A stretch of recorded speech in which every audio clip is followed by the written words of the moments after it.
Hello, everyone. Thank you for joining us this evening or this morning, where I am, for a conversation centred on themes within Molonglo's Landscape as Protagonist book. We are honoured to be invited to share it with you as part of the Architecture Foundation's inaugural book week. My name is Rachel Elliot-Jones and I'm a curator for Molonglo. I'm joined tonight by my colleague Steph Donse, the editor of Landscape as Protagonist, and our esteemed contributors to the book, Pearson and Doxiadis. I'm speaking to you from my home in Melbourne.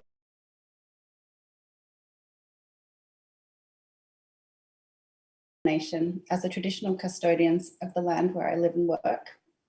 I acknowledge that sovereignty was never ceded, and I pay my respects to elders past, present, and emerging, and extend this respect to all Indigenous Australians.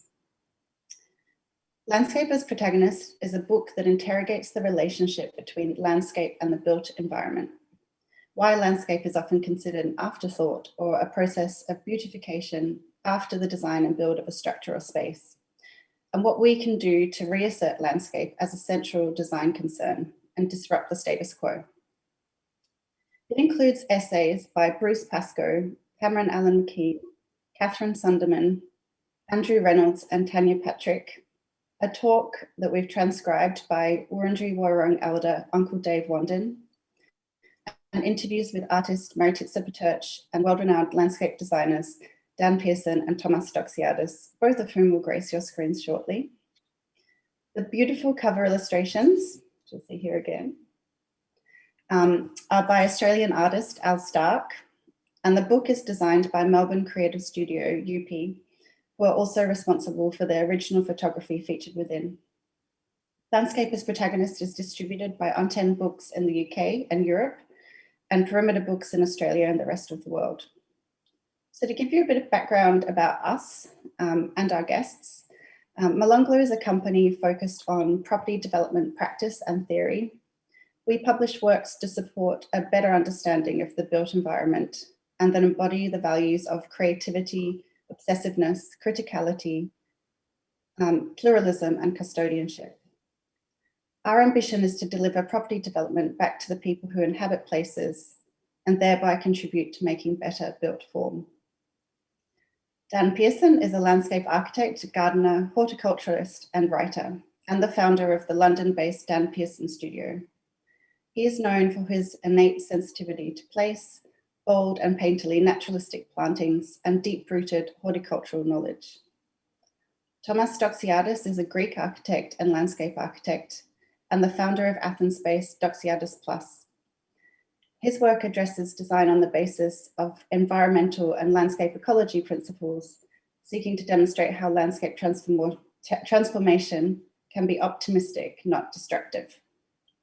So today we've invited Thomas and Dan each to make a short presentation of 3 thoughts or observations they've had relating to plants and landscapes in the built realm, acknowledging how this relationship has been reinforced or evolved during the pandemic.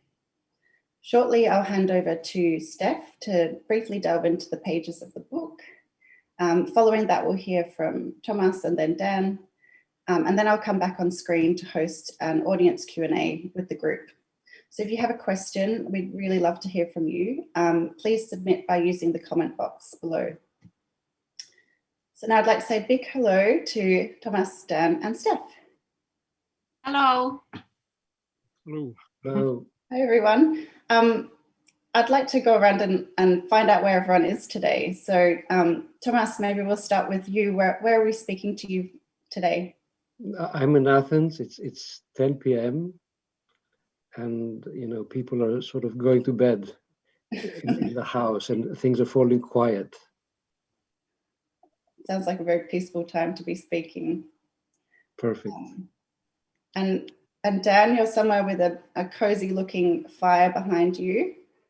Yes, I'm in my place in Somerset, on the side of a hill with a lot of darkness around me already. And by contrast, Steph, you're in daylight in some sort of library. I am in Canberra So it's 7 a.m. for us, and I'm really happy I woke up in time. Me too. Okay, so to start with now, I'm going to hand over to Steph. She's going to talk about the book. So over to you, Steph. Thank you.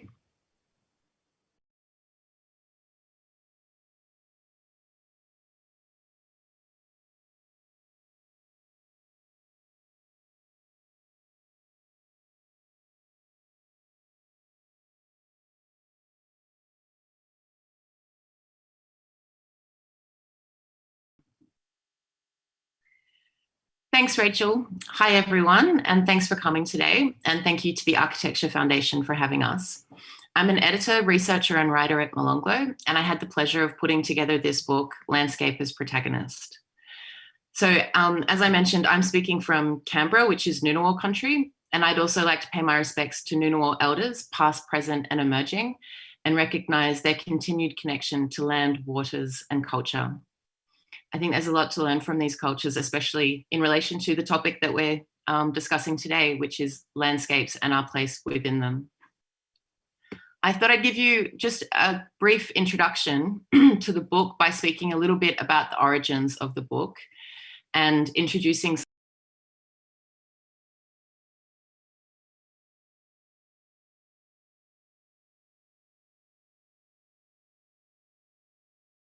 practice for a long time.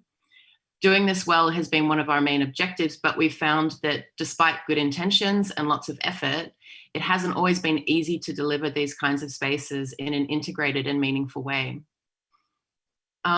Which seems strange because I think most people would agree that these spaces are important. And I think most people would agree that they would like to have access to them. Development generally follows quite a linear process and focuses on profit and efficiencies. Gardens and planted spaces aren't always thought of as central to a development project, but rather as a required addition. So spaces will be set aside for that purpose, but they're not always thought through until towards the end of a project. And architecture really does come first and it takes center stage. It seems that while we need to continue to be efficient and turn a profit in order to be able to, pay people and do the next thing, the scales have tipped too far and the process of development is out of balance. This idea of starting with landscape rather than finishing a project with landscape in many ways was consolidated through conversations with Donse and Dan. These conversations compelled us to hold a symposium about this idea of starting with landscape so that we could have more conversations with people about this and about why it's difficult to do and how we can be doing it better. The book itself is part documentation of the outcome of the event and part pulling at threads of conversations that we had on the day. So it's quite discursive and it follows some nice tangents, I think. So the themes of the book include challenging our concept of nature in order to reconceive of our relationship with nature. So is nature just the green and the vegetal and those entities with a heartbeat? What about fossil? What about crystal? What about geological? Is that nature as well? And then the nature of this relationship. So do we want plants to always serve us, or should we also be serving plants? Is this a spiritual responsibility? The concept of landscapes as natural scapes and cultural scapes. The need for the elemental, the emotional, and the intuitive to also inform development projects. The value of plants beyond being resources or decoration. And the process of participatory development with the goal of including diverse opinions for diverse solutions. It was interesting and difficult to write the foreword for the book because I did so just after the biggest bushfires that we've ever seen in Australia. We lost so many natural landscapes to those fires. And I think that inevitably these conversations, that are discussed in the book need to be broadened beyond, just being about delivering landscapes in development projects. That's a quick summary. And I think that's probably enough from me, and we can go into the next stage. So I'm going to hand over to Thomas Doxiadis now.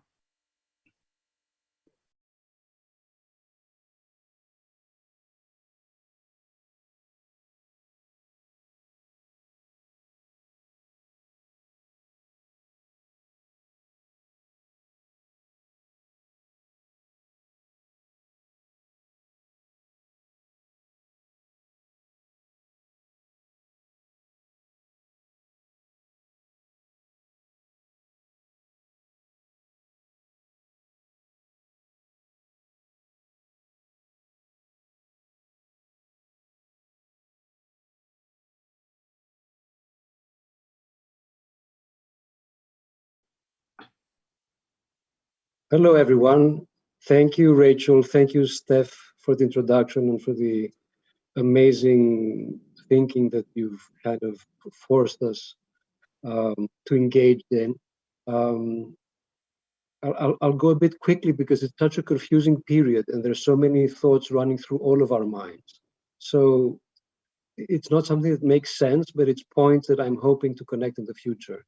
So the first question that I've had during this period is, is this or was this the last chance?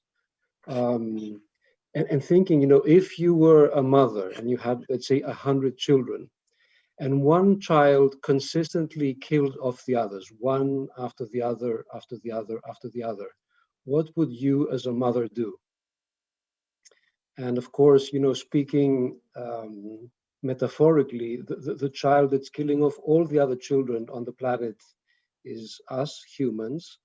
And trying to take the position briefly of not being a human, but of being nature, and not being very happy about what this one child is doing with everything else. I would even consider trying to, curb this child, but curbing this child seems very difficult as the child is getting more and more out of control and causing more and more destruction. The child is really kind of growing and blooming, and nothing seems to stop the child. And the child is in going into a population boom. What's funny, what I liked about this this graphic from July of 2019 from China is that the population boom looks like, what Mother Nature perhaps would decide to do to try to curb this child who's killing off everyone else. It's been successful for the beginning. So bits of nature are taking over, and there is brief hope that things can return to balance. But this child discovers, the magic wand. Not only is this child extremely powerful and violent and bloodthirsty, but also has access to magic, and things will go back to normal. And this is the kind of normal that this child is bringing on the planet. So, I think we've all been filled with two strange types of hope. The hope that COVID has changed the planet or might change the planet. And at the same time, the hope that this whole COVID thing will end and we'll go back to normal. And now that it seems that we're going back to normal, I'm more scared than I was when, things looked like they weren't going back to normal, and thinking, well, what can we as bits of this big, rather terrible child, what can we try to do? So very quickly, three quick ideas. One is that, one of our main, perhaps some theoreticians think our main production as a species is waste. This is the waste of a person or a family, a week's worth of waste, which is a project by Greg Segal. But the fact is that we are, we talk about beautifying our cities, and what we do with the rest of the planet is quite shocking. So, I even question the thinking behind making our little bit of the world where we live as humans better while destroying everything else, it seems a bit unfair and you know, illogical. So one thing is to find out how to really deal with our, you know, with our stuff, not to use another word, and what we can do with this as designers, as gardeners, landscape designers, urban designers, I don't know quite yet, but we have to do something with it. A second thought is, how can we kind of stop being blind? And we are quite blind to the bits of nature around us. And I think during COVID, more than anything, I've been fascinated about the smallest, tiniest things that manage to appear in the most difficult locations. And it's always a bit hopeful to me that if there is a bit of opportunity, you know, just the tiniest crack, our, you know, brothers and sisters of the other species will kind of take advantage and find a way, at least the ones that are hardy enough to do so. And what's been fascinating me more and more, of course, are natives, but especially the kind of natives that grow in extremely difficult conditions.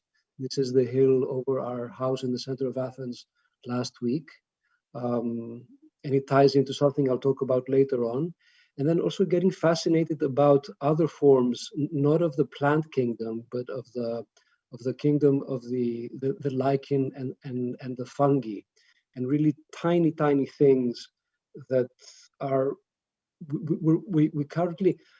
I think we've one of the lessons learned through this COVID situation is that, you know, bigger isn't better and bigger isn't stronger. So looking at the tiny things has become extremely important for us as an office. Then there's the idea of an urgency for biophilia, which ties into ways we've been looking at the city as not a place for people necessarily, but a place made for cars more than anything, especially cities after the 50s. And finding out in studying Athens that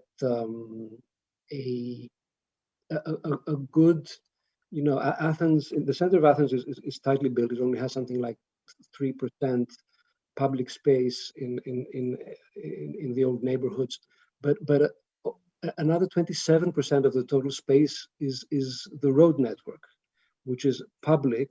And it's very easy to deal with because it, you know, doesn't have legal or technical requirements. So we just started to imagine, if you erased the existing roads in the city and that gave you space, what could that space look like? And it comes to the three ideas about the city of the future, sort of the high-tech idea that seems to have been very much in vogue until recently. Maybe it still is, you know, this idea of a glitzy, mainly digital future. The idea of a leisure city, which is mainly made for, you know, people to enjoy themselves and relax, and sort of the biophilic city where we just allow nature to regrow everywhere. And of course, all of these are partly tongue-in-cheek, but, you know, why not? Why not be a bit extreme in setting our goals so maybe we get somewhere? So it's not only about, let's say, planting. There are a lot of other things that need to happen in cities to make them more livable for humans and other species. And we have landscape ecological principles as a way to guide us. It's a bit, you know, doesn't make sense to go through it right now, but the idea is, you know, let's peel back today and imagine what can be a better tomorrow. And this kind of ties together for us in a project that we're doing for Molonglo in Athens, which we call A Home But Not for Humans. What if, as designers, and I think gardeners more than anything do that actually, if we didn't take the anthropocentric view, but we took the you know, the nature-centric or plant-centric view. So this is a research done for a small building that Molonglo is turning into kind of hotel, small housing, but a new kind of housing, and it has a bit of vegetation. But we wondered what does biophilia really, what can it really look like, and how can we really go back to nature?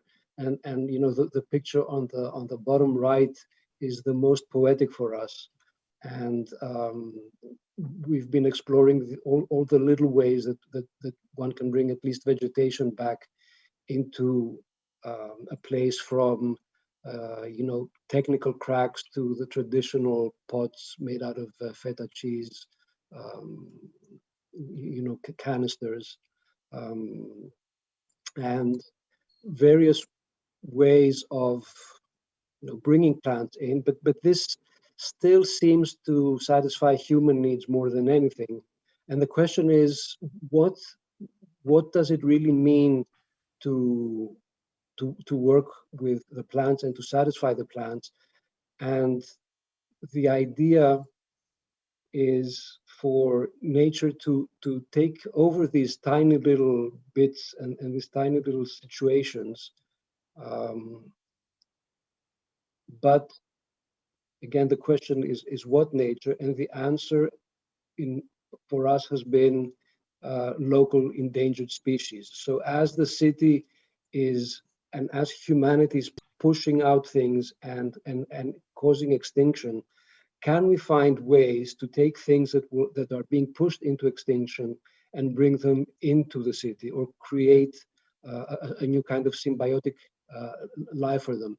So this was a research done in collaboration with the biology department of the University of Athens, of identifying endemic and threatened species of Attica, of the area around Athens, and seeing which of these could be propagated and which of these can actually be used in vegetating a little house in the middle of a city, and then seeing if this one little point succeeds, how can you then propagate out of that and cause kind of an explosion of these plants all over the city, by people looking at them, loving them, taking seedlings, taking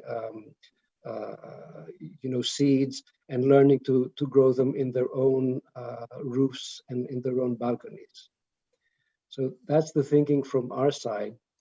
Thank you for listening.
Thank you very much, Thomas. Always fascinating and thought-provoking, and also to Steffi and Rachel for your introductions. This has been an extraordinary year, and it has thrown into perspective a number of very important questions. We, for one, as a studio, have been dispersed, and we've been thinking very carefully about who we want to work with and what kind of work we want to be working on, and where we want to be applying our energy. And we have felt very proud to be working in an arena where we feel we can make a difference. And one of the things that I think the pandemic has thrown up is this real need to tend, a need to nurture, a need to re-engage with nature.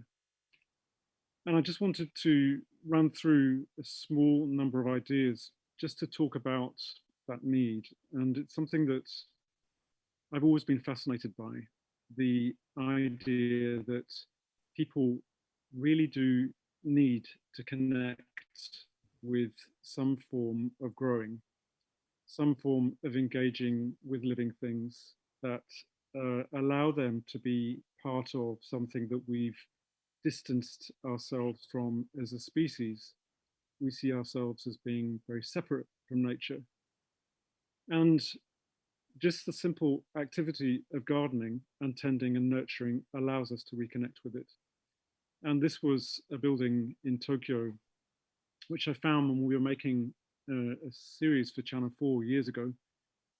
And it is a really fascinating thing because inside, encased by this series of hanging gardens, is a normal Tokyo house in the suburbs.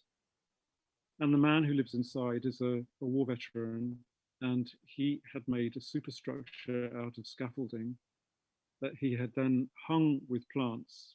And on the roof in particular, there are about 1,500 bonsai trees, each with their own story, each with their own life curve, each with their own amount of attention that he had applied to them. And it was an extraordinary testament to somebody really engaging in the process of growing things and the commitment to something like a bonsai, which is completely dependent on you for its life.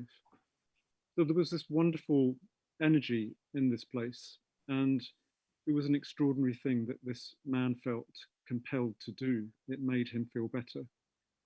And what it actually did was it also changed the quality of the street. And you can see here that just on either side, the people who have been influenced by this little house on the corner have started planting up their own window boxes, and opportunities of growing even in the tiniest spaces behind the line on the road where the vehicles are king.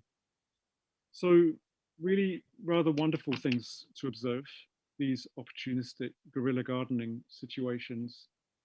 And one of the things that really came out of this year, I think, was this real desire for people to start engaging with growing through growing to eat, for instance. Certainly in the UK, we had seed companies selling out within weeks of the pandemic really hitting, because people just felt this need to be in control of the things that they were going to eat. They were worried about not being able to eat. Suddenly, there was this connection with where is our food going to come from? And then this thing happened where people were digging up their gardens. People were gardening in places that hadn't been gardened for a long time. And the feeling started to change. And I do hope that this is something that's here to stay. And it could be a positive silver lining to come out of this situation. So life and living things are an incredibly important part of what we do as a practice. And we're always looking at ways of improving people's lives through what we do as. Some of the projects that we've been working on that are most satisfying are the Maggie's centres, which are cancer caring centres. And they are architect designed buildings. Each building has a different architect. Each garden is designed by a different landscape designer. And we've been lucky enough to work on 2. And this piece of land was taken back from a simple strip alongside the consultant's car park, alongside Charing Cross Hospital. So it was a verge with plane trees alongside an extremely busy road beside it. And we commandeered this piece of land to make an arrival sequence for the building, which allowed us to help people recalibrate when they were going to the centre, which is a centre which deals with people who are affected by cancer, either directly or through a family member or a friend. So they go there and they are in a heightened state of anxiety often.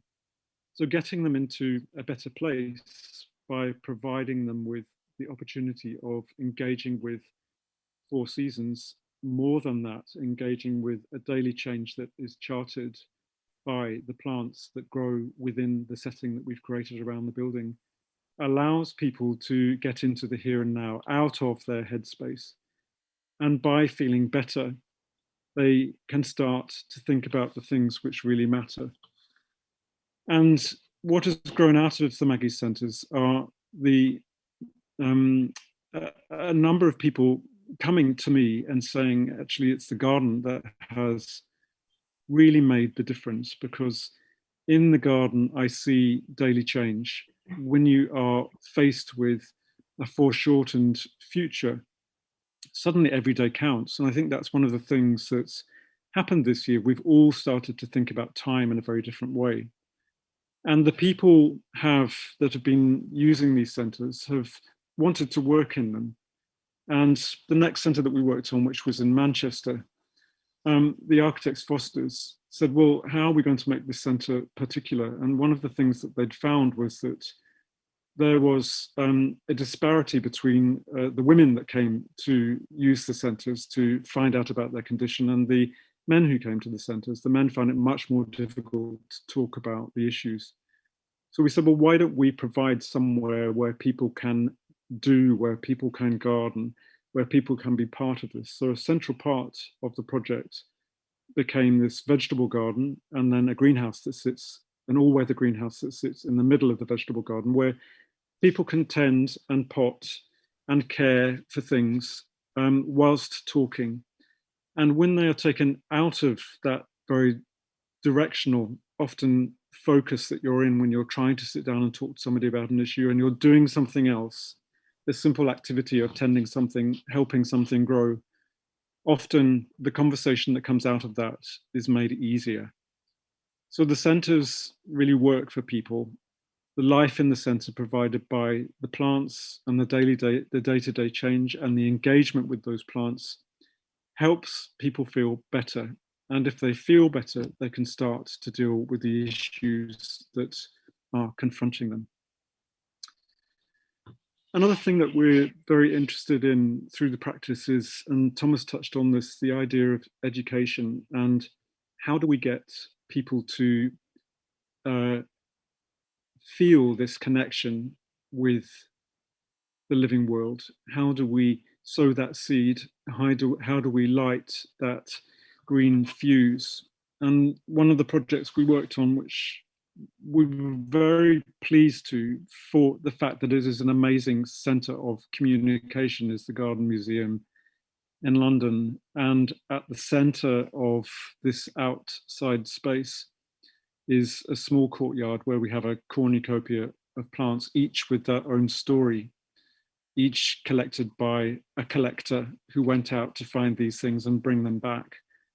So there's a kind of diaspora of plants, a reverse diaspora, the world coming back into this internal courtyard.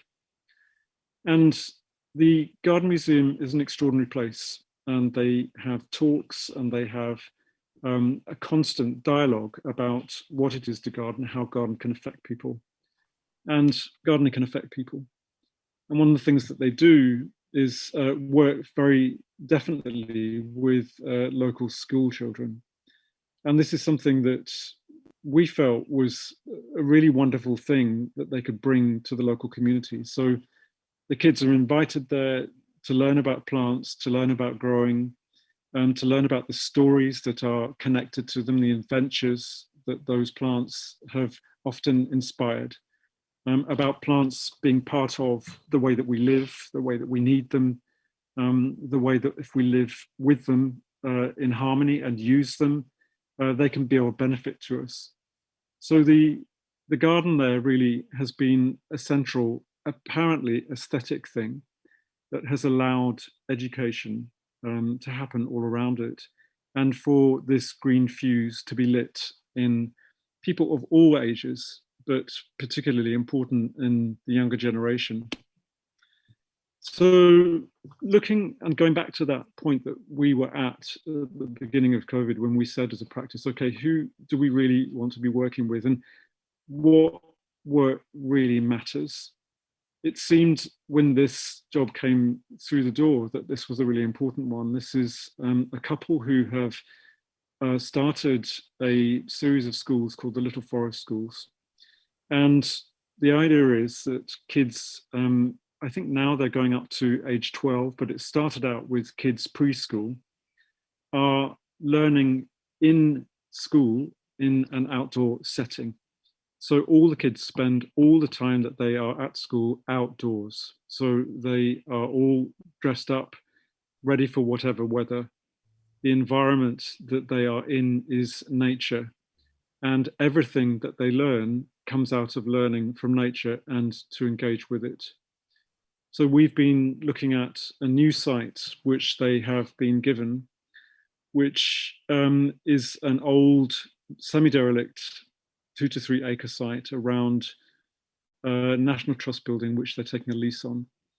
And there are a series of different environments. There's water, there's forest, there's meadow. There are all the things which, if you imagine being a child again, are an absolute cornucopia of discovery. And the Little Forest School is all about unlocking those things and getting those kids to engage with the living world and hopefully care for it more carefully and more thoughtfully as they grow up into adults. So we hope that this project, even though it's a small one, in 10, 15 years' time, will be producing kids who are growing into an era where it does and surely has to be a more important thing for us to think about how we nurture the world, how we look after it, about the dent that we've made in it as a race and what we can do to help improve the next chapter. I'll leave it there and we can come back to questions. Thank you.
Some questions.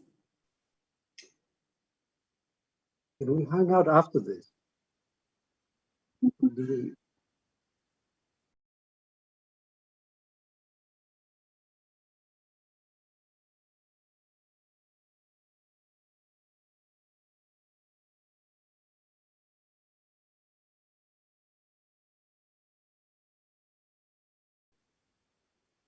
Okay, thank you everyone. And thanks Thomas and Dan for your really generous and inspiring presentations. I really think this is a critical conversation for us to be having now about how we do things in the future.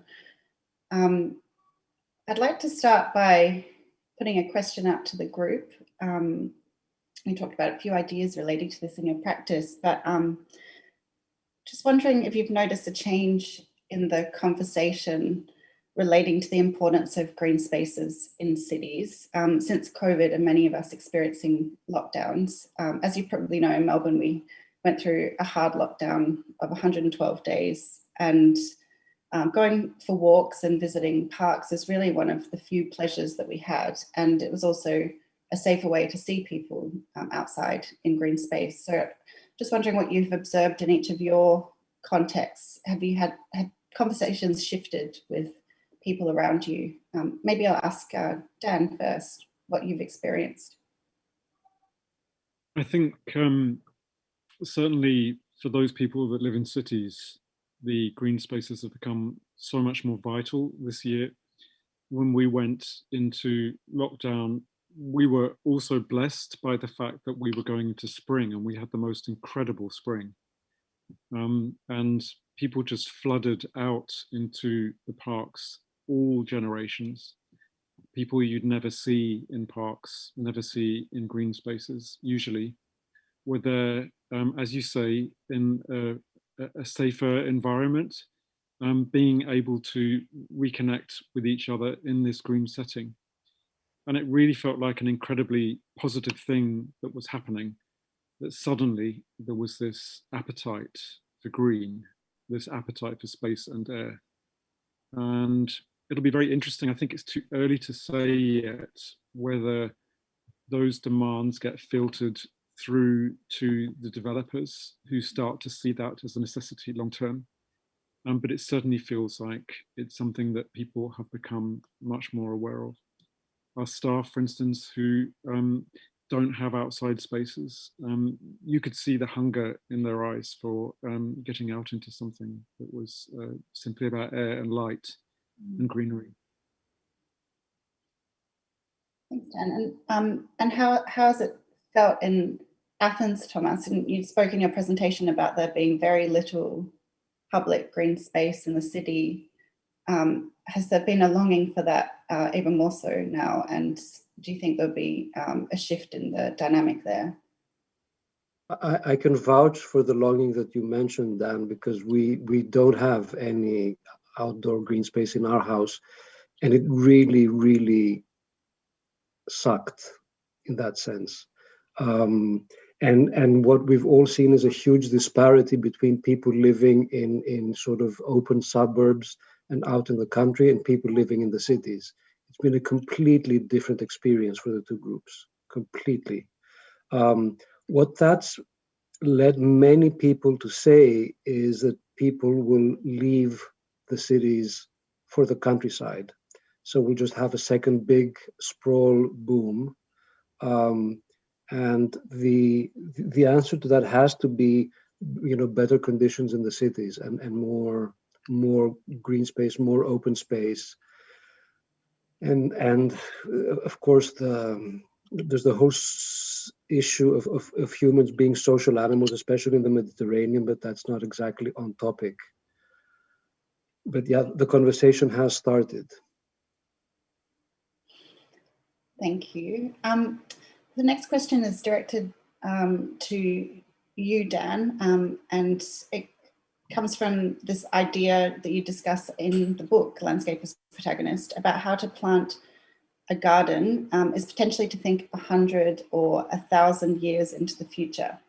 And the person who submitted this question is thinking about the problem that thinking time might present to our collective ability to understand climate change and to respond to what we might understand. Do you think landscapes and gardens can tell us something about time that might help us to understand our current, past, and future histories on this planet in a sort of immediate way, apart from the effective feeling good of the garden? Do you think the garden can be a tool to understand ourselves as agents of nature? Well, that's quite a question. Yeah, let it percolate for a bit if you like. Yes, no, I mean, it's a really great question. I think that one of the things that is very simple and also very humbling is that if you engage in the activity of gardening and tending something, nurturing something, you have to engage in, you can break the rule, you can force things, you can make them do what they shouldn't really do. But if you allow yourself to engage with real time through tending things, then I think you get a better sense of what time really means. So for me, for instance, I will, I'm very strict and rigorous about spending time in my garden, because that's when I recalibrate. That's when I engage with the idea of what time really means. And a friend of mine who's a geneticist said she had no idea how I could be happy to plant a tree and never be able to stand underneath it, never be able to see it mature. And actually what you do when you plant a tree is you buy into the process of helping that plant grow into the future. So I think by engaging with a landscape to try and make it as sustainable as it can be for the future, you can only buy into it for as long as people are willing to look after it. But you do buy into a different time scale through planting something, through providing an environment where something can be successful. And in that way, I think you can start to look at a more sustainable future. Thanks, Dan. And now, Tomas, there's a kind of slightly related question to you from reflecting on your third thought in Landscape as Protagonist, which is about extending citizenship potentially to the natural world. Would you say that this collapsing of the division between natural and human history, this very Western division, is important to our collective meeting of the demands of climate change? Yes, and the question has been so beautifully phrased that it's, it provides the answer. Well, that's an easy one. Yeah, I mean that, of course. Yeah. I wanted to know about, some of the ideas we've talked about today. I wonder if they can exist alongside or potentially at loggerheads with this kind of the increased demand for food production in our cities and food security. I mean, informally, when we weren't on screen before, Steph was speaking about how COVID has really brought food security to the fore in Australia, because we are not producers of some of the things we consume, so we experience shortages of really random things like yeast. That was something that Steph reflected upon. I was just wondering if you can imagine a time where there'll be a responsibility for buildings to be net producers of food in the same way that we're seeing buildings become net producers of energy or water, and how that can be kind of resolved alongside these ideas about landscape and the built environment that we've discussed. I'll open that up to Tomas. Yep. Yeah, I could see that in a dystopian future. I think if civilization as we know it breaks down, and apparently, it's easy to do, food supply chains and international trade and international monetary system, if those things go, and people have to start fighting for food, you could really see how we could quickly go into a kind of sort of, North European Middle Ages, where small communities have to take care of themselves and fight off any outsider. There, not a single building, but a group of buildings, a neighborhood, a group of people that have to take care of each other and survive. Apparently, there's a limit to that. May well need to be net producers of food, but I don't think we'll reach that that position in the current way that things are going. I think buildings will have to take care of their waste. They will have to take care of their energy, but I doubt that they'll have to take care of the food production. I think that we need to start taking care of our soil better. And if we take care of our soil better, we can be more productive on less land. So it might not be about the buildings or the cities being the place where the food is produced, but if we're more responsible about how we look after our soils, we can certainly get more out of them. And at the moment, soils are seen as being, they're just seen as being something that can be taken from.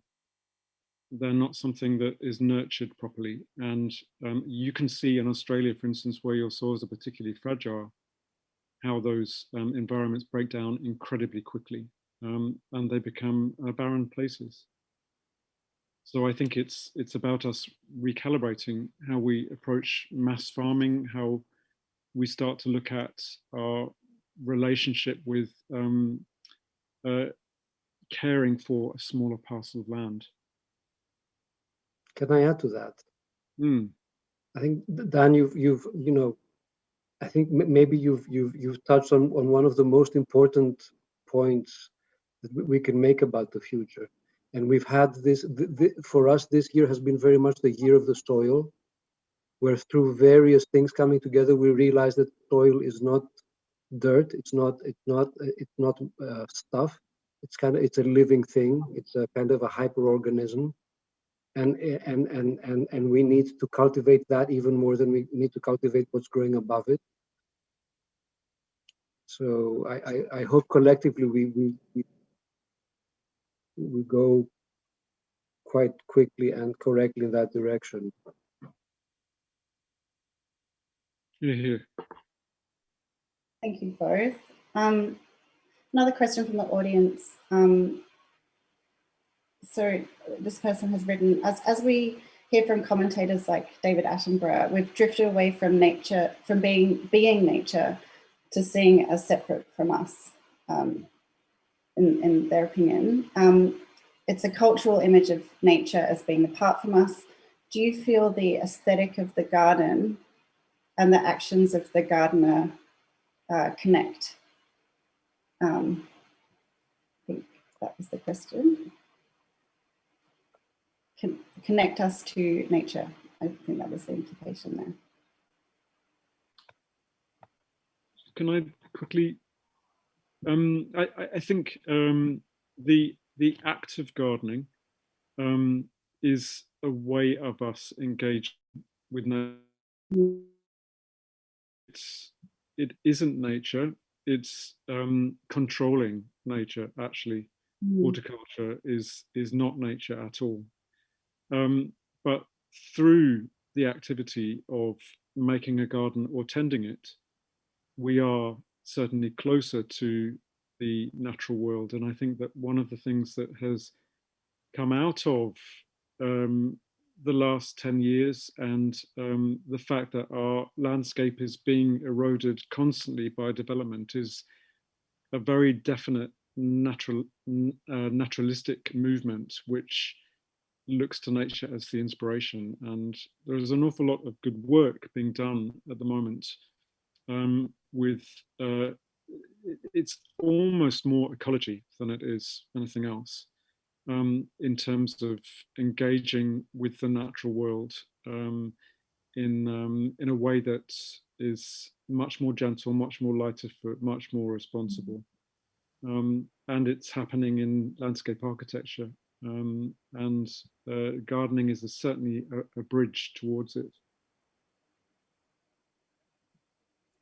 I'm a bit conflicted about gardening, and I think I've always been conflicted in the sense that, as you said, Dan, it is about controlling nature rather than giving it the opportunity to be. But maybe that's just how gardening was. I think, certainly there are, you and a number of people, and I hope us to an extent, are trying to show the way of reconceiving of the idea of making things, of gardening, of making landscapes, etc., as giving opportunity for natural things to occur rather than controlling nature. And the very idea of a dichotomy between a human world and a natural world doesn't hold anyway. And we influence such a big part of the planet that we have to, the idea that half of the planet is going to be a natural preserve and the other half is going to be the human world also doesn't really make sense. So we have to we have to tend. So I think the title of your presentation, kind of it all. It's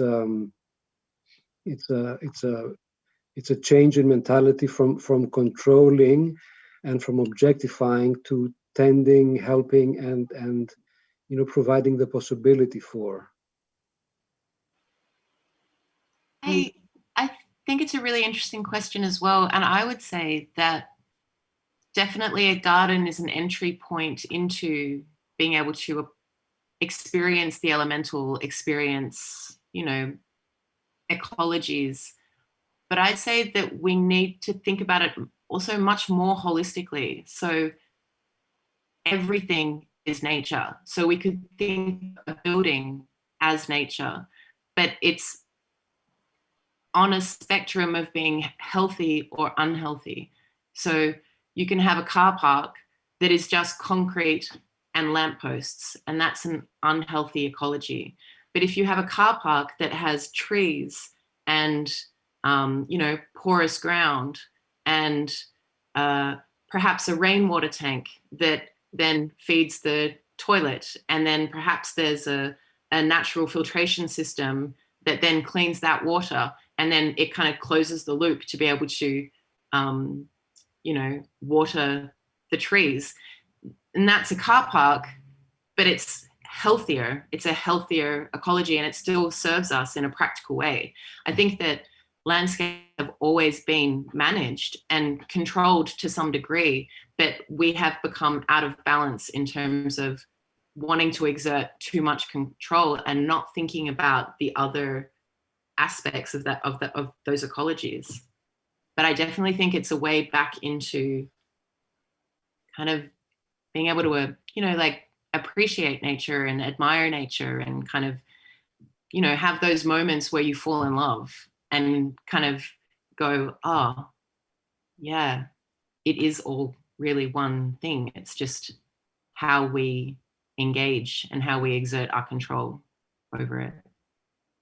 What about love as a, very simple central themes like tend, love? I think, it's just about a few important words in the end. Agreed.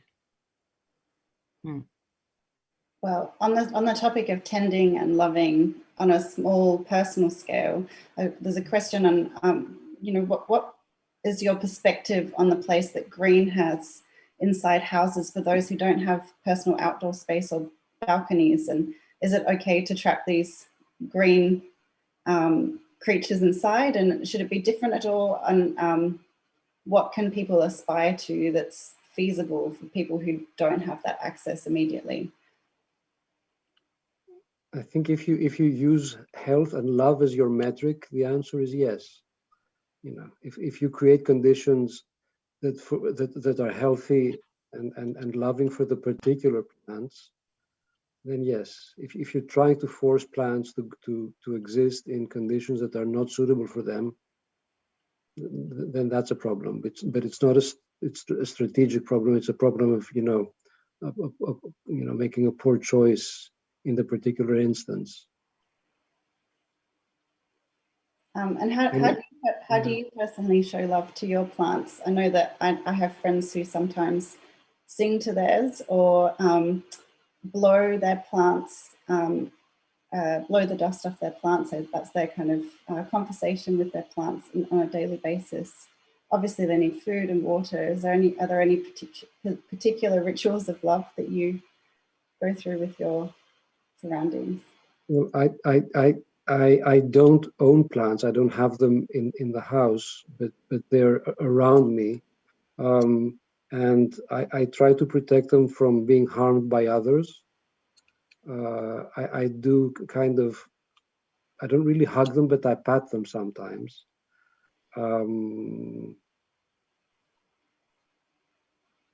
What about you, Dan? I think I often wonder what the definition of a green thumb is, or if you say you have green fingers, and I think it is simply that you are observing on a daily basis. So I think it's the process of looking and just checking on a daily basis, and you start to see what a plant needs, and often it's whether it's just turning it round so it faces the light, or moving it across so it's not in so much sunshine, or whatever it is. Those tiny differences make the difference, and it's not something that is a big exercise. It's just a glance, and it's a taking in, and it's the relationship with the plants. But it's a glance that is respectful and understanding. Exactly. Yep. Yep. What about you, Steffi, as a closing thought? Yeah, I would say a mix of all three of you. Yeah, I dust my plants on a daily basis, and well, maybe not daily, maybe more weekly, fortnightly basis. But yeah, I think that the observation is a big one, and I think that was also a big theme in the book, was this idea of listening to landscape or understanding how to read landscape. And again, I think it's the same thing probably as the previous question, and it's about being observing and being mindful and just trying to understand what the balance is and what others need, above perhaps what you think you need or want. Well, I think we'll leave it there today. It's a nice way to end. Sadly, that's all the questions we have time for. So thank you if you sent in questions. I'm sorry if we didn't get to yours. I want to say a huge thank you to Dan and Tomas for being part of this today, and to you for sharing the book with us. We're really grateful, and it was such a pleasure. And especially I'd like to say thank you to the Architecture Foundation for inviting us to be part of Book Week. We're really honoured to be part of it. And we're really looking forward to tuning in for the rest of the events this week. So if you'd like to pick up a copy of Landscape as Protagonist, you can find it via our wonderful distributors, Unten and Perimeter. And I'm just going to bring up a slide now on the screen that gives those details in case you feel so inspired. And so thanks again, everyone. And good night. Thank you. Good night, good morning.